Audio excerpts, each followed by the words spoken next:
Residential Report Writing and Case Studies, Chapter 4, the Uniform Residential Appraisal Report, page 33, URAR, page 3, Additional Comments section.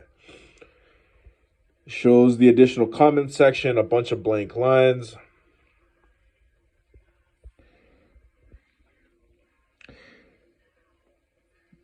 This section provides an excellent opportunity for the appraiser to explain in more detail the logic and reasoning for the analysis, conclusions, and opinions used throughout the development process. Also, this section allows additional material to be presented to the lender/client, which may be relevant for the intended use of the appraisal.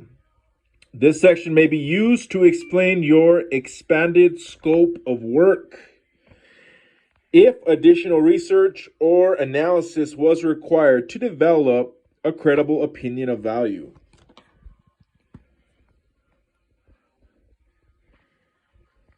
Additional certifications can also be identified in this section of the report. Additional certifications are allowed by Fannie Mae and Freddie Mac, providing they do not change the intent of the appraisal assignment. End of page. Page 34, URAR, page 3, Cost Approach and Income Approach.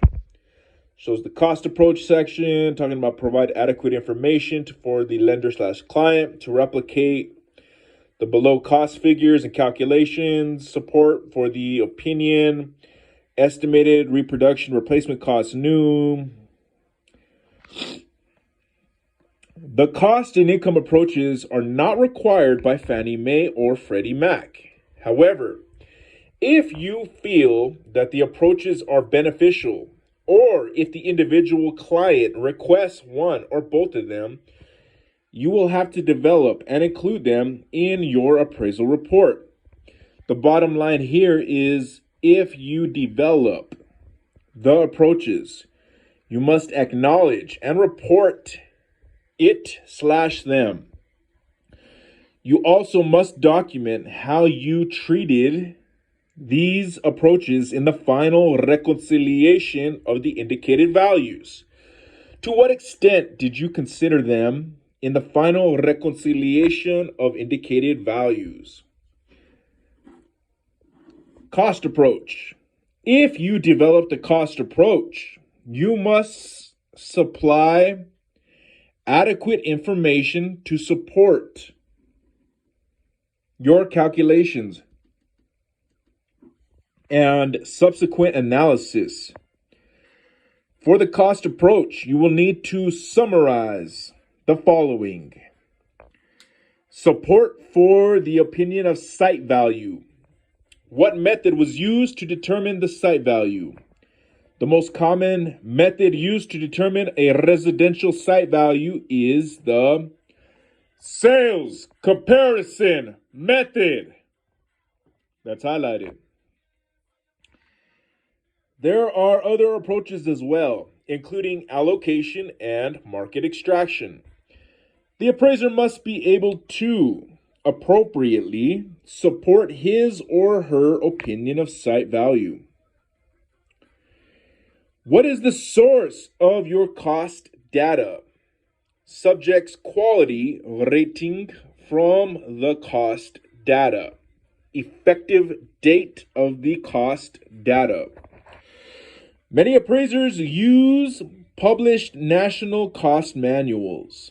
One of the most popular cost services is found in the Marshall and Swift Residential Cost Handbook. Other cost services are provided by Means Residential Cost Service and F.W. Dodge. Fannie and Freddie require cost source information and quality ratings so that clients and/or reviewers will be able to replicate the appraiser's cost figures. If the appraiser elects not to use a published cost manual and instead relies on information from local builders and / or data from the appraiser's files, this information must be summarized in the report as appropriate. Income approach. If you developed the income approach, you will need to summarize your opinion of the appropriate market rent for the subject and how the gross rent multiplier, GRM, was obtained. It is inappropriate to simply use a market rent and a selected GRM without a summary explanation and support of how these numbers were derived. A final note on the cost and income approaches. If you did not develop either or both of these approaches, USPAP requires you to explain in your appraisal report the reasons for excluding one or both of these approaches. End of page. Page 35, URAR page 3, project information for PUDs. You're in shows the PUD information section. It's talking about if the developer / builder in control of the homeowners association, yes or no. It's talking about provide the following information for PUDs only. If the developer / builder is in control of the HOA and the subject property is attached dwelling unit. It's talking about legal name of project, total number of phases, total number of units. Was the project created by the conversion of the existing building into a PUD? Yes or no? Does the project contain any multi-dwelling units? Yes or no? Are the units common elements or recreation facilities complete? Yes or no? Are the common elements leased by the HOA and describe? On the first line of this section, the form asks the developer or builder is in control of the homeowners association, HOA. The form also asks whether the subject is an attached or detached dwelling unit.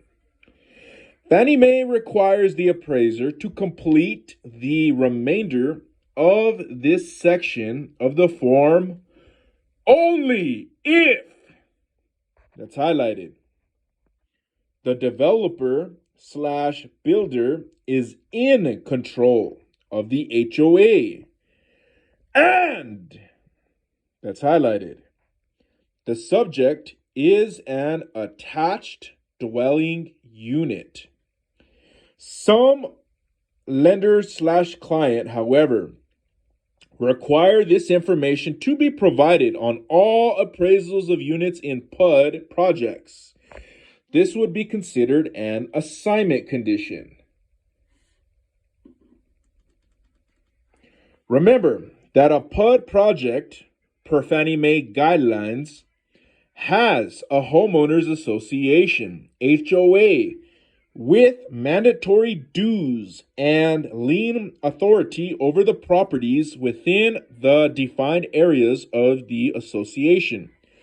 Some of the information required for this section can be obtained from the secretary of the HOA or the complex property management offices, and you can obtain some from visual observation. End of page.